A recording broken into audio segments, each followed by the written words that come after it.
অর্থাৎ এখানে শিফট টিপে যদি আমরা ABC টিপি তাহলে 10 বাই কত আসে আমাদের, 10 বাই আমাদের আসে হলো কত 7, তাহলে উত্তর হবে আমাদের কত খ।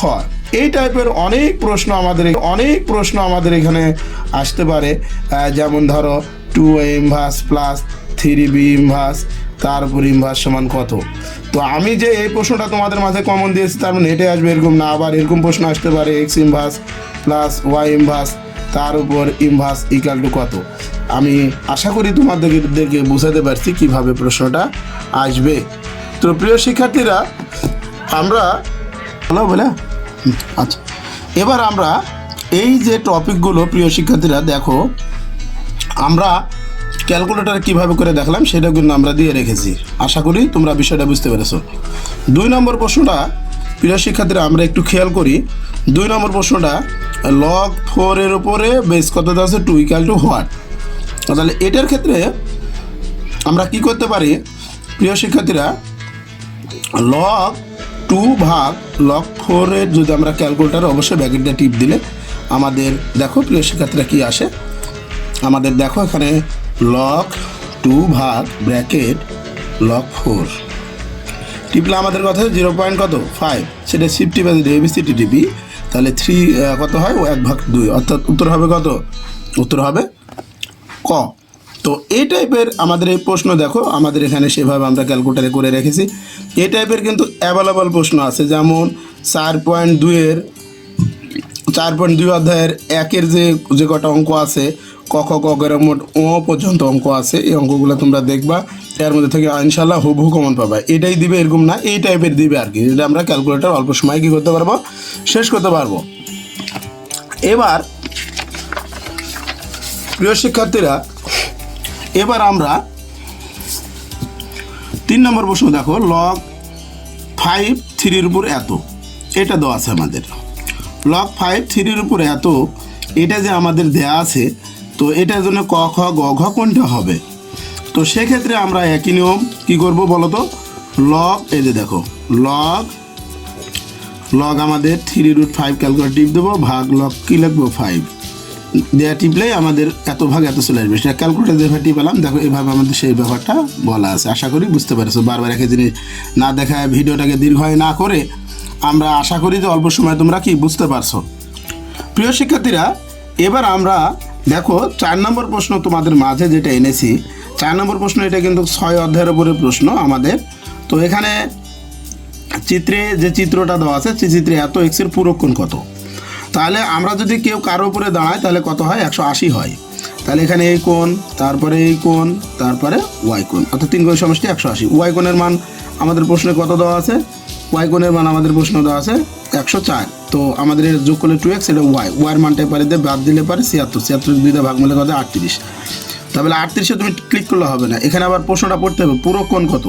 তো পূরক কোণ আমরা জানি কোথায় হয়, পূরক কোণ হয় আমাদের হলো বাগমারাতে। তাহলে 90 থেকে 38 বাদ দিলে কত হয় 52 ডিগ্রি। দেখো 52 ডিগ্রি, প্রশ্নটা পড়ে উত্তর করবে।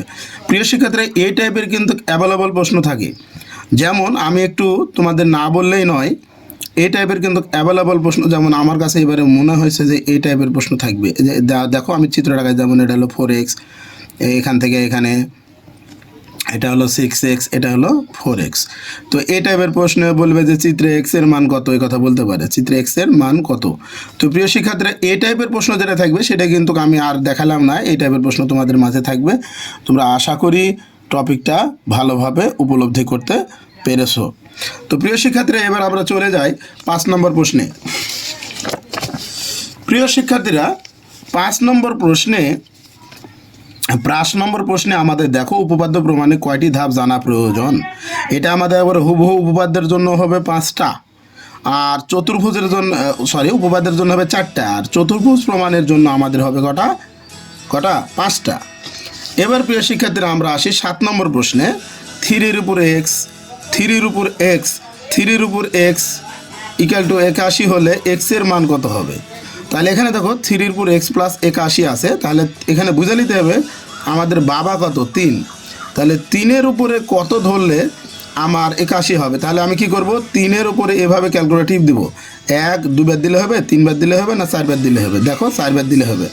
সে বিষয়টা কিন্তু আমাদের কিভাবে এটা বুঝতে হবে। কিন্তু 3-এর উপরে এরকম একটা চিহ্ন দিবা, একবার দিয়ে হলো না, বারবার লেখার দরকার না, এভাবে ক্লিক করলে এটা ডিলিট হয়ে যাবে। দেখো এই যে দেখো, আশা করি বুঝতে পেরেছো। 2বার দেওয়া হলো না, তারপরে দেখো 3বার দেওয়া হলো না, এবার দেখো আমাদের 4বার দিলে আমাদের টপিকটা হয়ে যাচ্ছে 81। তো এই টাইপের হাজার হাজার প্রশ্ন এভাবে আমরা ক্যালকুলেটর দিয়ে করব। এবার একটু কঠিন মানের প্রশ্নেতে আমরা আসি প্রিয় শিক্ষার্থীরা। এবার একটু আমরা কঠিন মানের প্রশ্ন আসি প্রিয় শিক্ষার্থীরা। এবার আমাদের একটু কঠিন টাইপের প্রশ্ন, ওই টাইপেরই প্রশ্ন। আমরা এটা একটু যদি খেয়াল করি তাহলে দেখতে পাবো 1/7 উপরে x - x 24 এত হলে x এর মান কত। তো এটা সেম নিয়ম, এটা যদি উপরে উঠে তাহলে মাইনাস আকারে উঠে, আগে থেকে মাইনাস ছিল। তাহলে আমি এটা বুঝে গেছি আমাদের বাবা বা বেজ যেটাকে আমরা বলে থাকি, বেজ আমাদের কত, 7-এর উপর কত ধরলে আমাদের কি হবে, 2401 হবে। তা আমরা ক্যালকুলেটারে এরকম একটা চিহ্ন আছে, 1বার 2বার 3বার 4বার দিলে হবে। তাহলে 7-এর উপর কত দেবো আমরা, 4। তাহলে 7 কেটে গেলে x সমান কত আসবে, 4। আশা করি বুঝতে পারছো। তোমরা ভাবো না যে প্রশ্নের এই উত্তরটা তুমি ভাবছো যে বারবার 4 হচ্ছে, খালি 4ই হবে, এরকম না। কিন্তু টপিকটা ক্যালকুলেটারে এভাবে দিয়ে তোমাকে কী করতে হবে, হিসাব করতে হবে। আশা করি বুঝতে পেরেছো। পরের প্রশ্ন প্রিয় শিক্ষার্থীরা, পরের প্রশ্ন আমরা একটু খেয়াল করে দেখি। 9 নম্বর প্রশ্ন, নিচের কোনটি অবিচ্ছিন্ন চলক। প্রিয় শিক্ষার্থীরা আমরা একটু খেয়াল করি, নিচের কোনটি অবিচ্ছিন্ন চলক। তো প্রিয় শিক্ষার্থীরা, নিচের কোনটি অবিচ্ছিন্ন চলক মনে রাখার উপায় হলো ওজন, বয়স, উচ্চতা। দেখো ওজন, বয়স, উচ্চতা সবগুলো হবে। তো আমরা যখন এই টেকনিকটা দিই, এগুলো পরীক্ষা বেশি আসে তাই দিই, কিন্তু আসলে আমাদের কিন্তু চলকটা বুঝতে হবে। কি বুঝতে হবে প্রিয় শিক্ষার্থীরা, চলকটা বুঝতে হবে। প্রশ্ন আমার ওভাবে কেমন থাকবে, একটা হলো বিচ্ছিন্ন চলক, আরেকটা হলো অবিচ্ছিন্ন চলক। কি চলক, একটা হলো বিচ্ছিন্ন চলক আর একটা হলো অবিচ্ছিন্ন চলক। তো প্রিয় শিক্ষার্থীরা, এখানে আমরা টপিকটা আমাদের একটু বুঝতে হবে। কিভাবে বুঝতে হবে সেটা হলো, অবিচ্ছিন্ন চলক হলো নির্দিষ্ট নয়। কি নয়, নির্দিষ্ট নয়। আর এটা কিন্তু নির্দিষ্ট। বিচ্ছিন্ন চলক কি হচ্ছে, নির্দিষ্ট, আর এটা হলো অনির্দিষ্ট। যেমন ধরো এখন তাপমাত্রা সকালে খুব শীত, দুপুরে আবার গরম, রাত্রে আবার ঠান্ডা। তাহলে সময় ভেদে কিন্তু নির্দিষ্ট হচ্ছে না, অনির্দিষ্ট।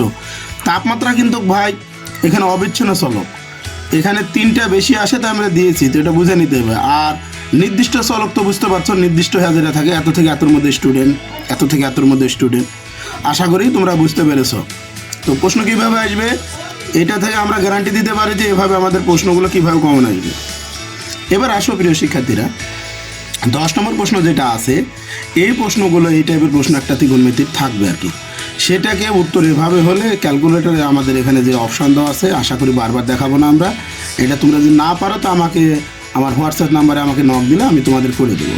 এবার আসো 11 নম্বর, 1 থেকে 30 পর্যন্ত মৌলিক সংখ্যা কতটি। তাহলে 1 থেকে 100 পর্যন্ত মৌলিক সংখ্যা হচ্ছে মোট 25টি। মনে রাখার উপায় কি, 4 4 2 2 3 2 2 3 2 1। তো প্রতিটা ক্ষেত্রে এর ব্যবধান হবে কত, 10। তো 10 20 30 40 50 60 70 80 90 100। তাহলে 1 থেকে 30 পর্যন্ত করা হচ্ছে 10 20 30, তার মানে যোগ করে করা হচ্ছে 10টি। তো প্রিয় শিক্ষার্থীরা, 1 থেকে 10 পর্যন্ত দিয়েছে, 1 থেকে 20 পর্যন্ত কত হলো, 1 থেকে 50 থেকে 60 পর্যন্ত কত হলো, 50 থেকে 100 পর্যন্ত কত হলো। এই টপিকগুলো মনে রাখলে আমার প্রশ্ন অবশ্যই কমন পাবো। আশা করি বুঝতে পারছো কীভাবে প্রশ্নটা কমন থাকবে। প্রিয় শিক্ষার্থীরা, এবার আমরা 11-র পরে প্রশ্ন নম্বর আমরা আসলাম হলো 12 নম্বর, এত সেটের প্রকৃত উপসেট কোনটি। তাহলে প্রকৃত উপসেটের সূত্র হলো 2 এর উপরে n-1, অর্থাৎ মোট 1টা 2টা 3টা 4টা থেকে 1 বাদ দিলে 16 বিয়োগ 1 কতটি হবে, 15টি।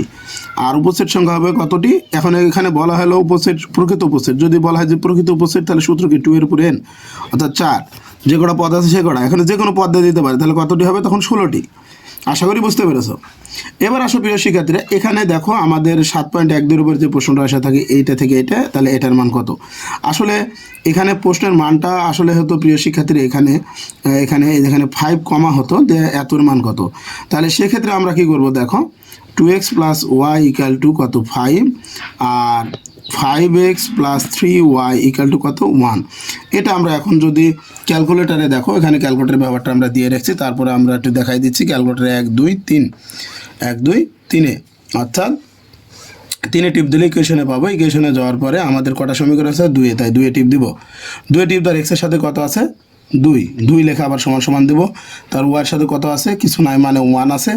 সি মানে কত? 5। আর পরে আবার দেখো এখানে কত আছে? 5 সমান সমান, তারপরে 3 লেখা সমান সমান, তারপরে কি লিখবো? 1 লেখা সমান সমান। তার এক্সের মান কত হলো? 14। দেখো প্রিয় শিক্ষার্থীরা, শুধু এক্সের মান কিন্তু এখানে চাইছে। এক্সের মান আমাদের কত হচ্ছে? তাহলে 14, আর ওয়াইয়ের মান হচ্ছে 23। তাহলে এক্সের মান হলো 14 আর ওয়াইয়ের মান হলো কত? -23। তাহলে আমাদের এখানে 14,23। তাহলে আমাদের যদি এখানে এক্স চাই তাহলে 14 লিখবা, যদি এখানে ওয়াই চাই তাহলে ওয়াইয়ের মান -23 লিখবা। যদি এক্স কমা ওয়াই আকারে লেখে তাহলে এটা আমরা দিয়ে দেবো। আশা করি বুঝতে পেরেছ। প্রিয় শিক্ষার্থীরা, এবার আমরা তোমাদের মাঝে 14 নম্বর প্রশ্নটা ব্যাখ্যা করব।